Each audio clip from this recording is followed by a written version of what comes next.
Selamat sore, Assalamualaikum warahmatullahi wabarakatuh. Pada pertemuan hari ini, mata kuliah perilaku konsumen adalah yang ke-14. Mohon maaf, ada ketinggalan satu pertemuan, tapi yang ke-14 ini mudah-mudahan nanti akan bisa disusulkan sebelum perkuliahan terakhir.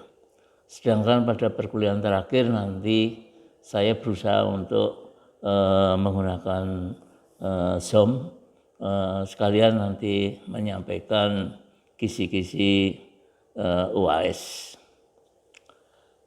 Untuk pertemuan ke-14 ini saya beri judul Product Development and New Product Launch. Artinya apa? Selama pertemuan sampai ke-13 kita membahas mengenai perilaku konsumen secara detail, ya. Jadi bagaimana munculnya perilaku, kemudian apa yang membuat konsumen itu tertarik dan sebagainya. Nah, sekarang pada pertemuan ke-14 ini saya coba lebih kepada marketing mix, ya. Kita produk, price, place, dan promotion. Nah, justru itulah pada pertemuan ini saya akan membahas beberapa hal, antara lain pertama adalah memahami pengertian product development dan product launch. Yang kedua, memahami posisi produk dan mengapa produk gagal di pasar sasaran. Yang ketiga, memahami proses product development dan product launch sukses di pasar sasaran. Yang keempat, mengenal tahapan new product development dan product launch. Dan berikutnya adalah sejumlah kasus untuk memperjelas new product development dan product launch. Perlu saya tambahkan bahwa sumber materi ini adalah tetap dari Michael Solomon dan Marvelous Institute of Marketing. Dengan demikian ini nanti akan saling melengkapi. Baik, berikutnya adalah kita membahas tentang definisi product development dan product launch. Menurut Kotler, bahwa product development adalah upaya perusahaan untuk meningkatkan penjualan dengan mengembangkan produk baru atau produk yang disempurnakan untuk pasar yang sudah ada. Berikutnya adalah product launch. Adalah suatu proses launch atau merilis produk, baik produk baru atau produk yang sudah ada sebelumnya. Contoh di sini ada beberapa tentang posisi dari produk. Adalah suatu case illustration pada tahun 70-an dan awal 80-an. Coca-Cola mulai mendapatkan persaingan yang ketat dari produsen minum ringan lainnya, yaitu Pepsi Cola. Untuk tetap berada di nomor 1, eksekutif perusahaan memutuskan untuk berhenti memproduksi Coca-Cola klasik dan meluncurkan produk baru yang disebut dengan New Coke. Masyarakat Amerika geram terhadap tindakan para eksekutif dan Coca-Cola dipaksa untuk mengembalikan merek lamanya dengan segera. Jadi penjelasannya adalah berikut, bahwa Coca-Cola ini yang klasik itu rasa mocha. Nah, ya memang rasanya tidak manis, tetapi inilah namanya Coca-Cola yang dari Amerika.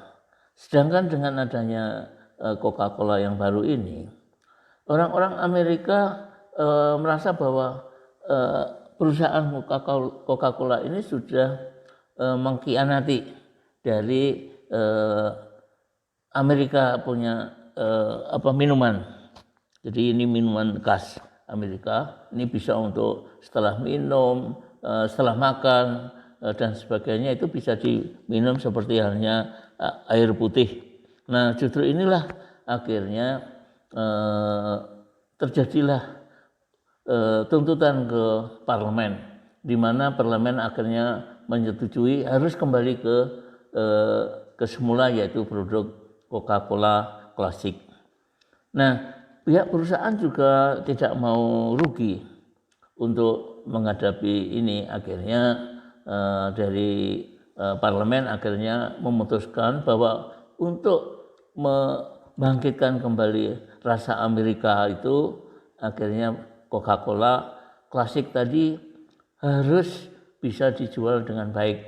Makanya semua kegiatan dari seperti rumah makan, seperti warung, seperti tempat-tempat untuk kafe dan sebagainya harus menjual namanya Coca-Cola. Akhirnya Coca-Cola bisa bangkit kembali dan bisa eksis sampai saat ini.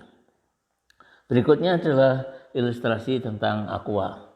Aqua pun dalam ini adalah ilustrasi produk position kedua. Aqua meluncurkan varian baru Aqua Splash of Fruit, jenis air dalam kemasan yang diberi esen rasa buah stroberi dan orange mango. Peluncuran produk ini awalnya ingin memperkuat posisi Aqua sebagai produsen minuman. Namun respon pasar tidak sesuai dengan harapan dari perusahaan yang akhirnya berujung pada penghambusan dari new product ini. Kemudian ilustrasi ketiga yaitu product position dari Kodak. Kodak ini juga seperti contoh yang sebelumnya, setelah mengumumkan kebangkrutan, pihak manajemen Kodak mengumumkan akan memberhentikan produksi kamera digital dan kamera video. Bisnis kamera digital ini akhirnya ditutup setelah beroperasi lebih dari 37 tahun didirikan. Diperkirakan dengan langkah ini akan menghemat biaya operasional perusahaan sekitar 100 juta dolar. Namun Kodak juga membutuhkan 30 juta dolar untuk melakukan pemisahan bisnis. Nah, bagaimana produk itu bisa gagal? Dari penelitian menunjukkan bahwa 70% produk baru yang diluncurkan gagal di tahun pertama antara lain adalah karena pasar tidak membutuhkan penawaran dari produk Anda tadi. Seperti tadi contoh dari Aqua. Kemudian sales training tidak dilakukan secara efektif. Artinya apa? Tidak kena sasaran. Yang di training apa, yang dibutuhkan seperti apa. Akhirnya sales training tadi gagal dan tidak mampu untuk menjual. Pesan mengenai value tidak mampu menciptakan adanya urgensi, yaitu dalam seharusnya dari semua jajaran di perusahaan tadi harus menciptakan adanya produk baru ini adalah untuk meningkatkan penjualan dan sebagainya.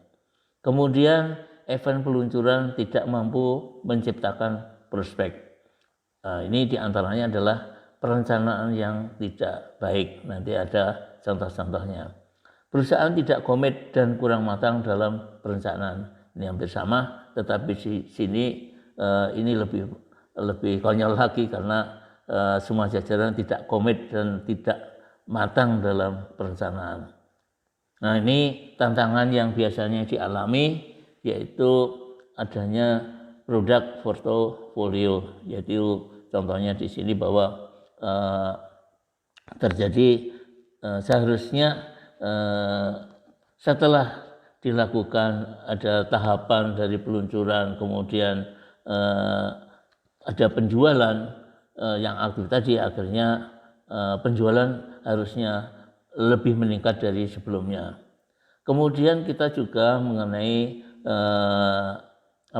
produk lifestyle.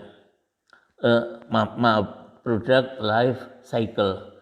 Nah, di sini seharusnya perusahaan sudah mengamati bahwa gerakan pada saat mendekati maturity ini sebetulnya dari pihak perusahaan harus segera untuk memperkenalkan adanya produk yang baru atau mungkin produk development. Dengan demikian tidak sampai decline, tapi masih tetap adanya pertumbuhan. Nah, yang ketiga yaitu customer adoption life cycle, yaitu di mana tidak semua produk baru mampu menarik pasar yang ditargetkan. Nah, ini seharusnya perusahaan sebelum merencanakan adanya produk development ini harusnya matang di dalam melakukan riset pasar. Nah, apa yang menyebabkan kegagalan suatu produk? Ini hasil diskusi antara lain memunculkan bahwa ini adalah contohnya, satu adalah mengenai discovery. Jadi di sini di gambar ini pertama ada ide generation. Jadi ide bahwa bahwa produk itu sudah mulai tadi maturity, kemudian harus ada ide-ide baru untuk merecovery. Kemudian ide generation tadi muncul adanya consumer need and want. Nah, inilah yang tentunya ditangkap oleh bagian riset dan development untuk menangkap need dan want dari consumer tadi. Nah, dari dua hal tadi yang selalu hati-hati sebelum diluncurkan adalah market assessment. Assessment ini berarti bidang pemasaran harus betul-betul memperhatikan seperti tadi perencanaan yang baik, berasal dari memang kebutuhan dan keinginan dari konsumer. Awalnya adalah pertama adalah kemenarikan dari pasar. Jadi pertama adalah produk development itu hasil dari pasar yang memang membutuhkan, kemudian diharapkan ada keunggulan produk, kemudian ada seberapa besar pasar itu membutuhkan, potensi pasarnya seperti apa, penerimaan pasar seperti apa dan pertumbuhannya seperti apa. Kemudian melakukan adanya kemungkinan persaingan, kemudian adanya saluran distribusi dan sebagainya. Nah, ini memang ini nanti Anda bisa baca semua. Inti-intinya bahwa sebelum melakukan penemuan baru tadi, langkah-langkah ini harus diperhatikan, termasuk penelitian terhadap pembelian, kebiasaan membeli, penggunaan produk jasa yang dari konsumen dan sebagainya. Nah, ini gambaran, ini mungkin bagus sekali, di mana kasus ini adalah kasus industri properti. Pertama adalah yang harus ditentukan adalah target pasar. Misalnya ini penelitian di daerah Jabodetabek. Jadi target pasar tadi, penduduk Jabodetabek itu secara social economic class itu seperti apa? Misalnya dia itu tentunya sudah menentukan bahwa untuk bisa properti itu bisa berhasil, pasarnya adalah misalnya tadi social economic class itu adalah mereka yang dicari pendapatan dari calonnya itu adalah misalnya 3 juta ke atas, supaya mereka mempunyai perencanaan dalam pembelian dan akhirnya setelah membeli tidak berhenti macet di tengah jalan atau tidak bisa melakukan angsuran dan sebagainya. Yang kedua adalah buat hipotesis, yaitu permintaan rumah yang dibutuhkan tadi, misalnya ada yang PCI, yaitu Pavement Condition Index. Ini biasanya dari Bina Marga sudah menentukan bahwa di situ kira-kira PSI-nya itu seperti apa, tinggi, menengah atau rendah. Kemudian juga mengenai angsuran itu kaitannya dengan BI rate. konsumer itu seperti apa. Kemudian faktor inflasi dan pertumbuhan penduduk. Kemudian perusahaan dapat menyerap demand dari rumah itu berapa persen, sehingga bisa dihitung total permintaan berapa. Sehingga dengan demikian proporsi permintaan rumah terdiri atas misalnya mereka yang harganya di atas 500 juta itu berapa persen, sama dengan 500 kira-kira sebesar 500 juta itu berapa persen, ataupun yang di bawah 500 juta itu berapa persen. Dengan demikian mateng lah gitu ya. Kemudian kumpulkan data. Nah ini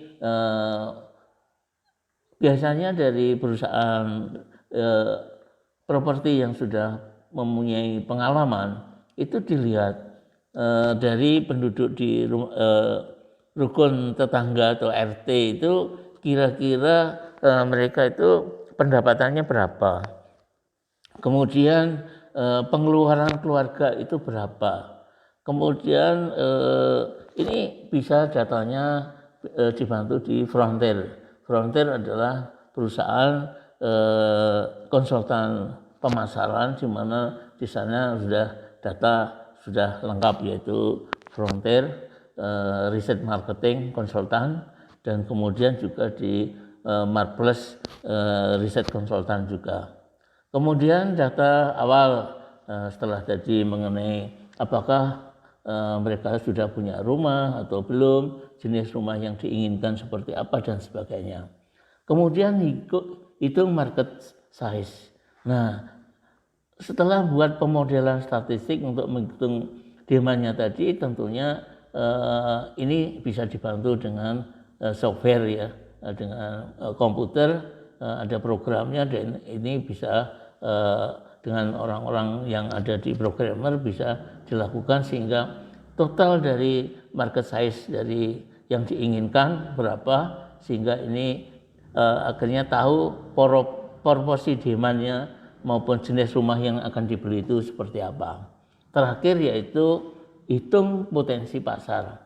Setelah tadi tahapan tadi dilakukan, akhirnya bisa menghitung potensi pasarnya seperti apa. Jadi kemampuan perusahaan untuk menyerap total demand dari calon konsumen itu jelas akan kelihatan, yaitu market size-nya seberapa besar, dengan dana yang disiapkan seperti apa, tadi termasuk jenis rumahnya apa yang seharga misalnya maaf aja di atas 500 juta berapa, yang 500 juta berapa, yang di bawah 500 juta berapa, atau mungkin rumahnya bisa yang lebih tinggi lagi, misalnya di atas 1 miliar dan sebagainya. Nah, kemudian dilakukan proyeksi untuk 5 tahun ke depan.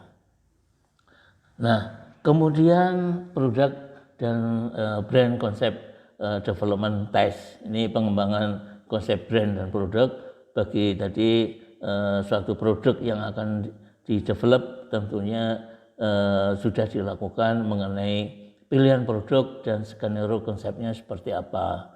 Tes manfaat fitur produk yang diinginkan oleh konsumer itu seperti apa, sehingga sudah dibuat harus laku, bukan akhirnya tidak laku.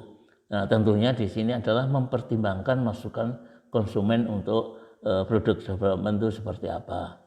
Yang tidak kalah penting adalah mengenai produknya seperti apa, price-nya seperti apa, brand testing seperti apa, sehingga dengan demikian manfaat dan fitur produknya seperti apa, nama merek yang akan diluncurkan seperti apa, sensitivitas dari harga seperti apa, penerimaan pasar seperti apa, permintaan potensial.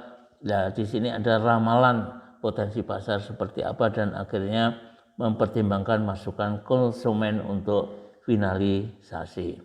Nah, ini berikutnya adalah contoh, yaitu survei yang dilakukan, misalnya melakukan dengan wawancara terhadap kelompok responden tertentu serentak di suatu lokasi, ditentukan untuk mengevaluasi konsep produknya seperti apa, packagingnya seperti apa, dan cara dan materi komunikasinya seperti apa. Nah, ini biasanya dikumpulkan sekitar 20 sampai 30 responden dengan cara efektif. Nah, jadi tadi yang terakhir adalah tentang fokus group discussion. Jadi tadi akhirnya masukan dari peserta dari diskusi tadi akhirnya muncul bisa tadi konsep produknya seperti apa, packagingnya seperti apa, cara komunikasinya seperti apa supaya berhasil. Nah, kemudian pada saat komersialisasi, ya pada saat pre-launch communication, jadi komunikasi sebelum peluncuran itu biasanya ada analisis psikografi dan etnografis konsumen. Nah, itu seperti apa. Kemudian ada tes iklan dan efektivitasnya seperti apa. Kemudian evaluasi komunikasi setelah peluncuran nanti juga akan dilakukan setelah ada peluncuran akan dilakukan evaluasi.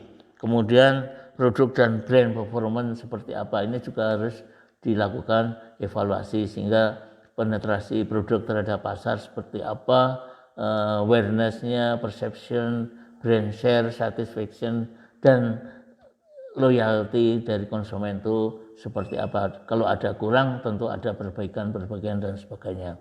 Yang tidak kalah penting adalah setelah peluncuran tadi adalah mengatur adanya channel and distribution, yaitu ketersediaan produksi saluran distribusi seperti apa, kemudian persaingan dari pasar terutama produk yang sejenis seperti apa, persaingan harga seperti apa, dan perilaku dan kebiasaan penyaluran dari distribusi seperti apa.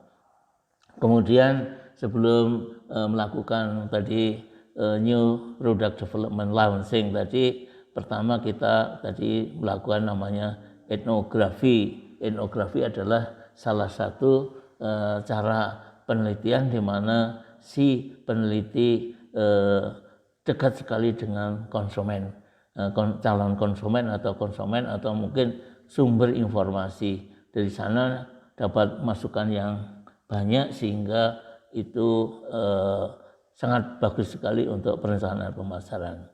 Termasuk juga melakukan namanya observasi.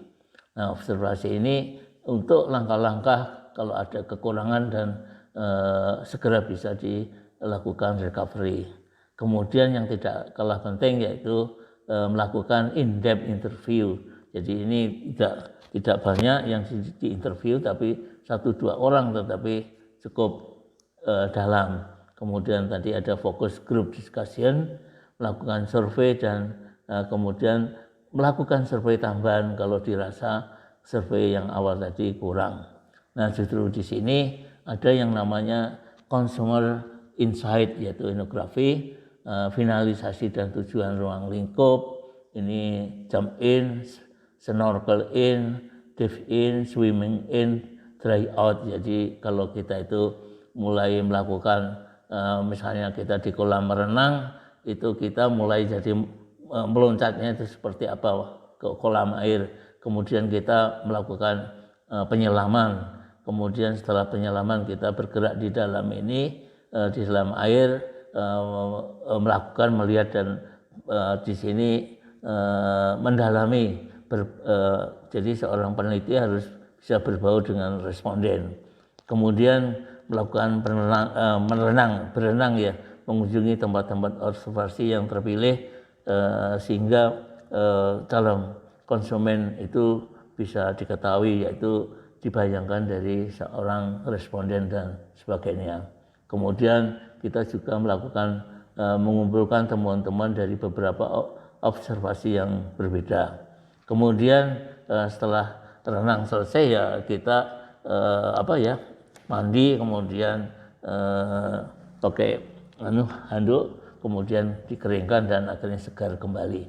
Nah, ini sama kalau kita melakukan penelitian setelah kita dapat data, kemudian seperti mau diolah dan sebagainya itu didiskusikan sehingga setelah dari diskusi muncullah rekomendasi. Nah, kemudian observasi itu kita mengoptimalkan indera yang kita miliki. Pertama kita harus bisa melihat, kita hear berarti tadi see melihat, hear itu mendengar, smell itu mencium, talk itu meraba, dan taste mengecap. Artinya apa? Seorang observasi harus bisa melakukan kelimanya itu. Jadi melihat, mendengar, mencium, meraba, dan mengecap. Dengan demikian kita mendapatkan data yang akurat. Kemudian pada saat kita melakukan namanya in-depth interview, berarti dilakukan dengan fokus group discussion, yaitu kita teknik menerapkan berupa pertanyaan yang bertingkat mulai dari yang paling rendah sampai yang dalam. Kemudian kita juga melakukan penggalian keinginan tersembunyi dari perilaku konsumen itu seperti apa, sehingga bisa muncul ke permukaan dari para peserta group discussion. Dan simbolik analisis, yaitu teknik wawancara yang menggunakan makna simbolis terhadap suatu objek yang dianalisis dengan cara membandingkan dengan kondisi yang berlawanan. Akhirnya setelah kita melakukan teknik-teknik tadi, ujung-ujungnya kita akan mendapatkan persepsi dari konsumen itu seperti apa, sikapnya seperti apa, perilaku konsumen seperti apa, baik secara individu maupun secara grup. Kemudian pada saat group discussion ini bisa dilihat berkelompok, masing-masing diberi kesempatan untuk menyampaikan pendapatnya, akhirnya yang lain bisa menanggapi. Dengan demikian nanti bisa diambil kesimpulan. Nah, dari kesimpulan itulah yang bisa dilakukan rekomendasi. Nah, jumlah untuk grup discussion ini bisa 4 sampai 6 orang, itu dalam middle ya, tapi kalau yang full group itu bisa 8 sampai 10 orang. Kemudian setiap orang atau responden harus bisa mewakili target populasi. Mempertimbangkan dan pemilihan karakter responden itu bisa dari jenis kelamin, pendapatan, tingkat pendidikan, keahlian, profesi, dan sebagainya. Jadi untuk memilih karakteristik dari responden, tapi tadi dengan jenis kelamin, pendapatan, tingkat pendidikan, keahlian, dan profesi. Seperti kemarin beberapa pertemuan yang kemarin, jadi kemampuan beli seseorang itu bisa dilihat dari pendapatan, tingkat pendidikan, jenis pekerjaan, dan sebagainya.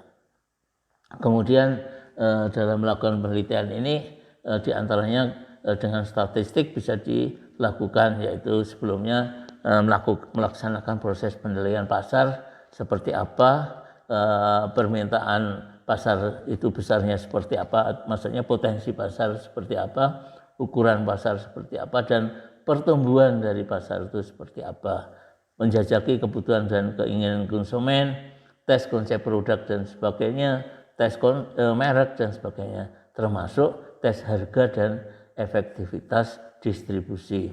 Jadi evaluasi kinerja produk, merek, dan sebagainya. Jadi tadi survei ini sudah menyakup dari 4P, yaitu produknya seperti apa, price-nya seperti apa, distribusinya seperti apa, termasuk untuk pengiklanan seperti apa sebelum dilakukan peluncuran.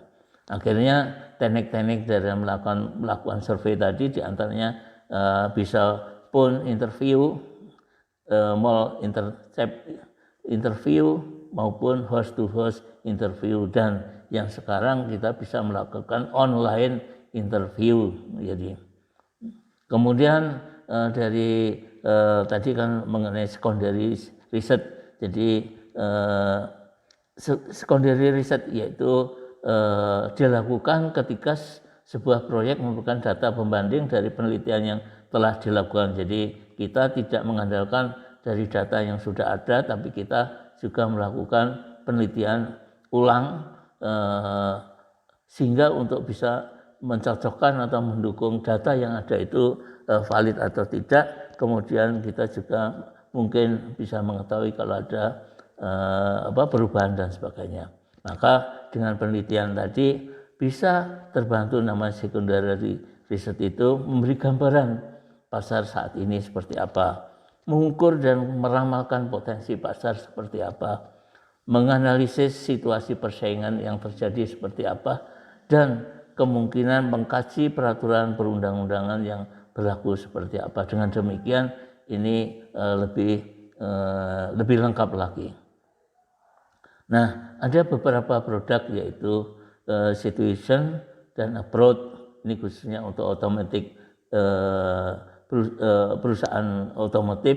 Nah, di sini kalau perusahaan otomotif tentunya seperti ini untuk sepeda motor otomatis. Nah, ini pasar di Indonesia seperti apa dulu waktu Matic masuk itu seperti Yamaha itu bisa bersaing seperti apa sehingga dengan demikian bisa berhasil.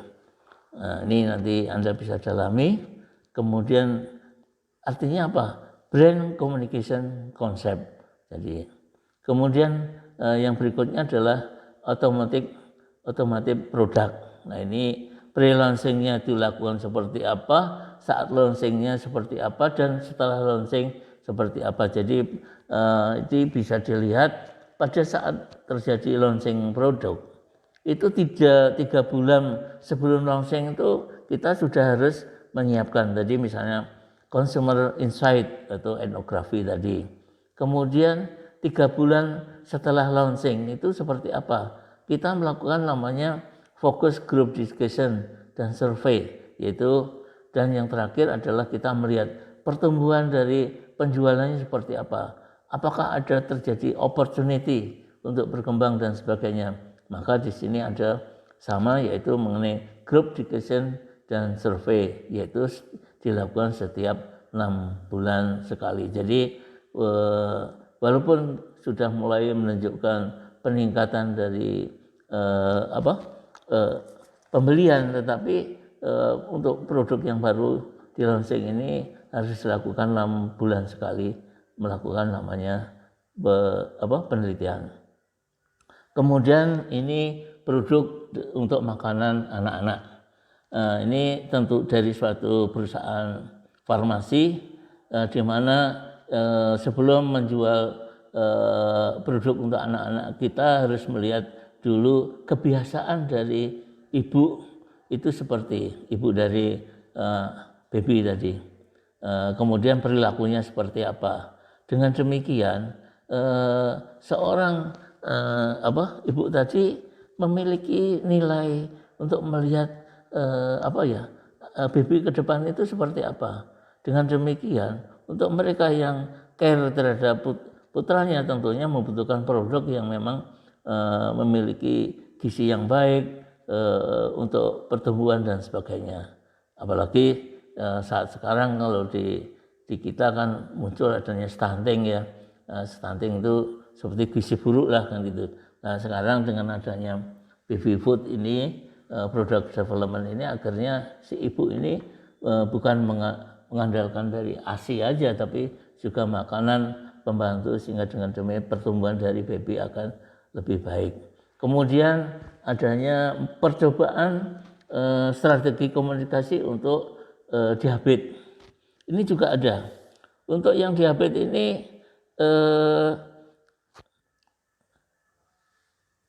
pemanis ya. Jadi minuman pemanis yang ada untuk diabetes. Jadi untuk khusus yang mereka yang diabetes. Nah, ini ada kaitannya pola perilaku dari kebiasaan mengkonsumsi dari konsumen itu seperti apa atau masyarakat seperti apa. Dengan demikian lifestyle dari konsumer tadi akan dilihat, terutama mereka peduli terhadap kesehatan atau tidak.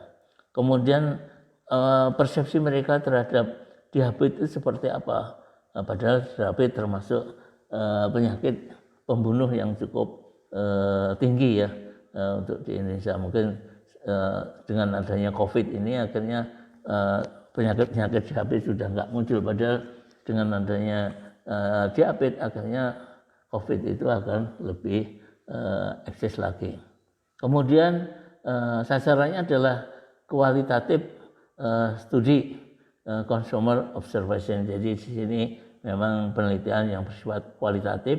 Dengan demikian kalau konsumer itu memiliki keterbatasan pengetahuan tentang diabetes, akhirnya dia perlu adanya suatu advisor untuk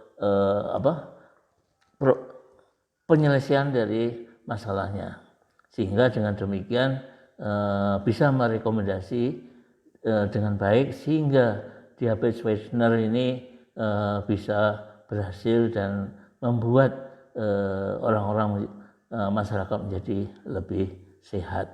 Kemudian ini adalah kaitannya dengan obat-obatan, di mana obat-obatan yang ini ada kaitannya dengan untuk biasanya bagaimana membuat kesehatan orang-orang di Indonesia, khususnya untuk family product development ini seperti apa. Ini kadang-kadang kalau kita melihat obat-obatan yang apakah ini kaitannya dengan ada ritual ya, ada yang membuat sehat seperti apa, kemudian image-nya terhadap persepsi itu seperti apa, faktor warna ini juga ada berpengaruh ya, karena apa, kalau warnanya tidak menarik mungkin masyarakat juga tidak tertarik juga. Jadi di sini pentingnya mengetahui perilaku dari konsumen tadi adalah penting sekali, yaitu consumer insight atau melakukan etnografi. Etnografi bisa didapat kalau si pelaku pemasaran, pelaku penelitian tadi mendapatkan informasi yang valid dari respondennya. Nah, kemudian kaitannya dengan premium car ini adalah untuk orang-orang tertentu, di mana yang membutuhkan premium car, dia ingin mengevaluasi apakah setelah dilakukan launching tadi efektif atau tidak. Nah, jadi di sini kalau memang efektif, tentunya dia bisa melakukan pembelian dan sebagainya. Termasuk juga segmen dari pembelinya seperti apa, apakah upper class atau middle class atau di bawahnya. Dengan demikian itu kaitannya dengan target pasarnya tadi. Nah, ini bisa dilakukan dengan etnografi. Nah, itulah gambaran dari pertemuan kaitannya dengan new product development dan product launch, melaunching produk. Di antaranya adalah, pertama adalah kita juga harus melihat pasarnya seperti apa, yaitu tentukan target pasarnya seperti apa, kemudian kita harus membuat hipotesis, kemudian kita mengumpulkan data, menghitung market size-nya seperti apa, dan akhirnya kita menghitung potensi pasar. Ini seperti tadi yang saya contohkan, yaitu studi kasus industri properti. Ini cukup bagus dan Anda bisa dijadikan untuk, misalnya Anda punya perusahaan atau punya bisnis yang terkait dengan ini, cara-cara seperti ini bisa dilakukan, yaitu sekali lagi tentukan target pasarnya seperti apa, dilakukan hipotesis dengan melihat kemampuan beli dari konsumen seperti apa, kemudian data dari calon pembeli itu seperti apa, kita bisa merencanakan besaran dari pasar atau market size-nya, dan kemudian kita bisa menentukan potensi pasar. Itulah hasil pertemuan kali ini.